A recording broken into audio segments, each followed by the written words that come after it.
Nauye kunyika yeMozambique yamunoona kuti aiwa the main opposition leader Venancio Mondlane achipinda munyika yeMozambique achiuya achiti aiwa ndoda kuuya ndichikansela mashoko enhema anofambisiwa nevakomana veFrelimo achinzi ndiye ari kukonzeresa aiwa madeaths evanhu kana emacitizens.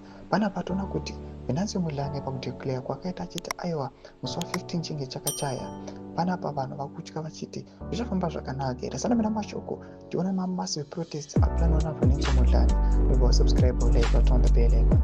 Tipinda pana machinjiri tomlanyira chiti Mozambique Mondlane is called for peaceful demonstrations leading up to the inauguration of the declared winner Daniel Chapo. How will it all play out in Mozambique?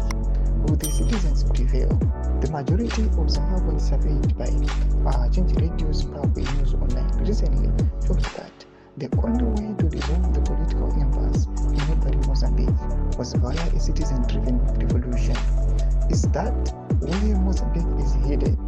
Will the resistance fizzle out? It seems that Frelimo is using the ZANU-PF rainbow. Will it work? Thomas Kwanumbrato Kwanumbrato vechinjiriti vachiti aiwa chafamba zvakanaka here. Muchiona kuti aiwa maprotest ari kuonekwa awa vana Venancio Mondlane vachizama kuti aiwa vamise vana Daniel Chapo painauguration yavaroda kuita, pamwe chete nekukansela mashoko akataura vachiti aiwa he attained 25%, nyange in the first place vamboti 20% zvanyatso kuonekwa kunzi aiwa madeviations ari kuitika maposi aya akutongodhimanda fresh or re-election. Mashoko ari kuda panapa vanhu vachibvunza vachiti aiwa zvinoitika muMozambique nakomana Frelimo zvinofanira zvinoitwa neepati iri munyika yeZimbabwe aiwa yeZANU-PF, vachibvunza vachiti aiwa zvinobudirira here. Daniel Chapo aiwa anobudirira, anokwanisa kudhivhita aiwa the Frelimo party. Rituze mafunguro enyu mutibiko musoro pechiitiko ichi. Pinda kune section medu, subscribe or like, turn on the bell icon.